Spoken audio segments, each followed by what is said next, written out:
Jadi sebenarnya gini, teman-teman di Surabaya itu sejak waktu yang lama ngomong, Ustaz kapan Ustaz lama nggak pernah tablik akbar nih, kita mau masuk Ramadan nih Ustaz. Seperti itu. Subhanallah, ana ada jadwal ke Ternate di hari Jumat pagi. Akhirnya saya sampaikan ke teman-teman, ana insya Allah mau ke Surabaya. Fadlan kalau mau bikin kajian. Akhirnya mereka rapat, bismillah Ustaz, insya Allah kita bikin tablik akbar. Akhirnya, ya sudah. Ketika mereka menyampaikan itu, ana siap. Temanya juga sudah dibuat ya. Mereka berkaitan dengan hari akhir ya, hari pembalasan ya. Tujuannya ya untuk memberikan semangat teman-teman memasuki bulan Ramadan. Dan ketika mereka mengatakan insya Allah tablik akbarnya di masjid Assalam. Ana berpikir insya Allah nggak ada masalah karena udah berulang kali kajian di situ, nggak ada masalah gitu loh. Sudah bismillah. Cuma sehari sebelumnya akhirnya anak dapat kiriman surat yang dilayangkan oleh saudara-saudara kita dari Banser ya. Anak Ansor apa Banser? Iya, GP Ansor itu anak dapatnya bukan dari teman-teman panitia malah. Dari salah satu ustadz di Jakarta. Dia kirim ke anak. Dalam hati anak, insya Allah mudah-mudahan bisa dikomunikasikan, insya Allah bisa lanjut. Akhirnya anak tanya sama teman-teman saudara, gimana? Insya Allah Ustaz, aman Ustaz, seperti itu. Sebenarnya kalau nggak jadi pun ya nggak apa-apa, mau gimana kalau memang nggak bisa dilaksanakan. Dapat informasi, kata mereka insya Allah nggak apa-apa, tapi Ustaz nggak boleh nyampaikan ini, itu, macam-macam lah. Nah, bismillah, lalu kita memang akan membahas tentang hari kiamat. Jadi teman-teman di Surabaya nyampaikan Ustaz, nanti sebelum ke masjid kita mampir ke rumahnya ketua yayasan, kata dia. Oh bismillah, ngomong. Kita sampai ke rumah ketua yayasan, disitulah dia sampaikan bahwasanya gak bisa caranya. Itu ada keberatan dari teman-teman PT Ansor, kata dia. Padahal tadi malamnya sudah aman gitu loh. Tapi ada rapat, ketua yayasan sempat sampaikan kepada mereka, apa nggak bisa diskusi lagi? Kok kayaknya nggak ada jalan untuk diskusi. Makanya kalau tadi yang disebutkan ketua yayasan itu kan nyampaikan apa nggak bisa ada komunikasi lagi. Kata mereka nggak udah untuk yang sekarang, kata mereka mohon dibatalkan. Kalau memang ada hal-hal yang mereka tidak inginkan anak menyampaikan, ya anak tidak akan sampaikan. Kalau memang hal itu ini dapat memecah belah, ya sudah, itu anak akan tahan. Tapi kan ada hal-hal yang mungkin bisa duduk bersama. Ada hal-hal yang kita perlu toleransi. Kalau mungkin dikatakan, ya mungkin sebagian mengatakan anak dikatakan intoleransi. Ya anak minta maaf kalau ada mungkin ceramah-ceramah anak yang dianggap intoleransi. Dan anak siap gitu loh. Ketika memang harus dicabut ucapan itu, harus minta maaf. Ya itu yang kita inginkan. Jadi kalau pembatalan itu sudah beberapa kali. Jadi kalau bisa dilihat persentase ditolaknya ya atau itu ya nggak banyak ya, nggak banyak. Artinya anak berbaik sangka, kebanyakan saudara-saudara kita nerima sebenarnya dengan perbedaan yang ada, nerima. Sehingga mereka anak ceramah di mana-mana juga nggak ada masalah gitu. Dan di Surabaya di tempat yang anak dibatalkan sendiri itu pun udah berulang kali sebenarnya. Karena selama ini nggak ada masalah. Tahu-tahu kok jadi ada masalah. Karena kan saudara-saudara kita dari Ansor melihat ini kok masih ramai masjid ini. Berarti kajian akan berlangsung ini. Seperti itu. Sedangkan anak nggak ada di tempat itu. Anak di rumahnya ketua yayasan. Bersama ketua yayasan sampai sholat maghrib di situ. Sama sekali anak nggak ke masjid gitu. Kalau mereka beranggapan kajiannya berlanjut, enggak. Dan bayangin ya ketika ribut di masjid itu sama-sama saudara ribut. Sama-sama muslim. Jadi kalau mungkin yang di sana teriak Allahu Akbar, di sini teriaknya sama juga Allahu Akbar. Lo memang satu duluran loh. Ini satu duluran semua. Maka anak berpikir bismillah. Kalau memang keberadaan anak menjadi polemik, ya anak nggak datang. Kalaupun ada yang tidak suka, wajar lah. Karena kita nggak mungkin bisa membuat semua orang suka sama kita. Nggak mungkin. Nabi aja alaihissalatu wassalam dilemparin batu. Diusir dari kota. Dari Mekah. Dari kota yang paling cinta diusir. Tapi apakah beliau berhenti? Ya enggak. Tadi bumi Allah ini luas gitu loh. Kalau mungkin kita di tempat ini nggak diterima. Ya. Mungkin di tempat lain ada yang menerima. Dan sekali lagi. Tadi. Kalaupun ada yang menolak. Tapi juga ada yang menerima. Dan kepada yang nolak, Anda minta maaf tentunya. Boleh jadi tadi memang Anda salah gitu. Cuma ada orang yang nggak merasa bersalah. Boleh jadi karena salah, tapi yang jelas kita nggak boleh berhenti berdakwah.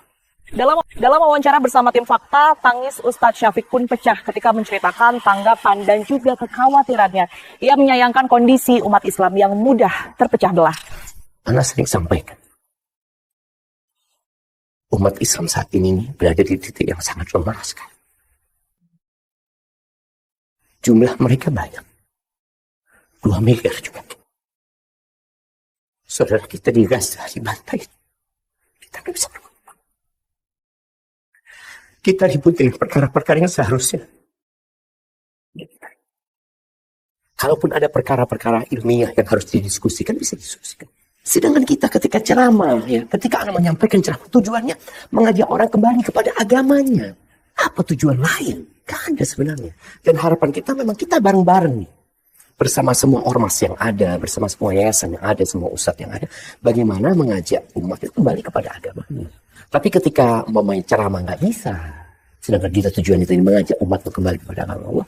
Ya ada kesedihan. Gitu. Tapi ya mau gimana lagi. Kadang-kala persaudaraan tadi anak harap itu lebih penting ya. Daripada kita harus ribut. Apalagi kalau terjadi baku hantam di antara saudaranya. Siapa yang ketawa? Siapa yang gembira gitu. Kita dalam posisi yang seharusnya ya bergandengan tangan dalam perbedaan yang ada. Selama perbedaan itu bisa ditoleransi ya. Tapi bukan berarti kita tidak saling mengingatkan. Insya Allah kita bisa mengajak umat bareng-bareng menuju kepada Allah saja. Menuju kepada agamanya. Ini loh agama yang Nabi SAW sampaikan. Kita akan indah. Yang jelas kita semua bersaudara dalam perbedaan yang ada. Selama perbedaan itu tidak mengeluarkan orang dari Islam, ya dia saudara kita. Sebenarnya anak ini sangat senang sekali kalau mereka manggil anak. Nggak pernah ada panggilan itu. Yang ada mereka membacakan kajian kepada penyelenggara. Penyelenggaranya yang mendapatkan surat itu. Di Jember ini alhamdulillah kita pernah mengadakan pertemuan dengan waktu itu di mediasi sama MUI sama Kapolres. Kita bertemu dengan semua unsur NU yang ada di Jember ya. Ya alhamdulillah artinya perbedaan itu ada, nggak bisa dinafikan. Perbedaan itu ada. Tapi ketika kita kumpul, maka yang harus lebih ditonjolkan itu ya persaudaraan kita sesama muslim. Gitu. Dan alhamdulillah bisa disebut STDI kita punya kampus di sini ya. Alhamdulillah sejak tahun 2007 ya. 2010 dapat izin sampai sekarang pun diterima di masyarakat. Yang mungkin awal-awal mereka nggak paham ya. Dilihat yang bottomnya aliran apa ya. Sampai anak pernah khutbah nikah di Jember ini. Ketika khutbah nikah, saudaranya apa? Sahabatnya ayah. Ngomong dia sama ayah anak. Please, kata dia. Tadi orang-orang ketika ngelihat anaknya yang ceramah, loh ini teroris tekondi. Jadi ada yang memframing ke sana sehingga orang yang nggak paham kan jadi benci. Tapi karena dianggap dia itu memiliki pemahaman yang menyimpang, dikatakan kalau sholat masjidnya dicuci, ada isu-isu yang beredar yang sebenarnya tidak benar gitu loh. Ketika dikonfirmasi, ya sebenarnya nggak ada masalah. Jadi sebenarnya kembali kepada apa sih definisi dari radikal, teroris, umpamanya. Yang mereka, kalau HTI mungkin jelas ya. Sebuah ormas yang mungkin di Indonesia sudah dilarang. Yang jelas anak tidak ada hubungan apa-apa dengan HTI. Kalau bicara radikal dan teroris, mungkin gara-gara framing yang diberikan kepada jenggot dan cingkrang. Dan ketika anak membaca, kenapa orang jadi radikal? Ini analisa dari orang-orang barat. Salah satunya itu karena belajar agama terlalu dalam. Akhirnya orang jadi takut belajar agama. Karena takut jadi radikal. Padahal yang jadi radikal dan teroris itu biasanya yang belajar agama sepotong. Setelah penolakan yang terjadi, Ustadz Syafiq pun menyebut ia masih terbuka untuk menanggapi kritik terhadapnya. Ia pun berharap agar perbedaan tak menjadi pemicu dari pecahnya umat Islam. Kalau bicara apa yang dikhawatirkan oleh mereka, sebenarnya Anda juga nggak terlalu memahami. Kalau mereka menyampaikan ceramah anak itu provokatif, ya. Kemudian di situ ada ujaran kebencian. Mungkin di beberapa surat itu ada. Karena anak dibatalkan bukan hanya di Surabaya, pernah di tempat lain. Ada apa yang disebutkan ya memecah belah. Kemudian, tapi yang jelas mereka tidak menginginkan keberatan itu karena ya boleh disebut anak ini nggak baik lah dari sisi penyampaian mungkin ya. Mungkin ketika membahas tentang perbedaan. Tapi yang jelas anak dulu pernah berbuat salah. Ketika anak masih kuliah di Madinah. Ketika anak pulang dari Madinah itu 2013.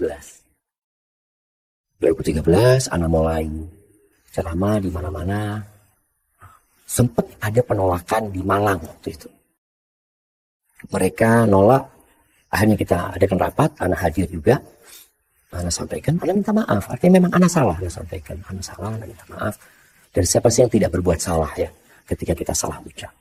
Artinya alhamdulillah masalah-masalah yang dipermasalahkan itu udah clear gitu loh. Sehingga anak pun berusaha untuk lebih bijak lagi menyampaikan ya. Kalaupun kadang-kala ada kata-kata anak yang kurang baik, ya alhamdulillah teguran dari teman-teman itu juga masuk. Akhirnya anak memperbaiki hal itu. Kalau secara tulisan yang mereka khawatirkan itu keberadaan anak itu. Ya, seperti yang di surat itulah. Ya, disebutkan di sini ceramah bersifat provokatif dan adu domba. Ini sih kalau dilihat dari surat yang mereka sampaikan. Kemudian mungkin ada di surat yang sebelumnya itu ada tuduhan radikal ya atau macam-macam. Ya sebenarnya apa yang tulis sama teman-teman kita, itu sama saudara-saudara kita, itu menjadi bahan renungan buat anak. Apakah anak seperti itu? Ya mau nggak mau kita harus memperbaiki. Seorang muslim itu bukan orang yang suka berbuat salah kemudian ngeyel gitu loh. Walaupun salah nggak apa-apa sudah. Yang penting itu pendapat anak. Enggak, kalau kita salah kita harus perbaiki. Cuma yang anak herankan tadi sebelumnya kajian di situ nggak ada masalah. Dan kalau memang menimbulkan adu domba keributan, sekali lagi, Anda minta maaf lagi kalau ternyata setelah anak ceramah, warga sana jadi ribut, jadi berantem gitu ya. Seperti makanya minta maaf kalau memang itu terjadi. Tapi selama ini, ya mungkin Anda tidak merasakan, mungkin mereka yang merasakan. Ya manusia kadang-kadang salah ngomong gitu. Kalau salah ngomong ya pintunya adalah minta maaf, selesai sebenarnya. Dan membuka pintu maaf itu adalah salah satu sifat seorang muslim.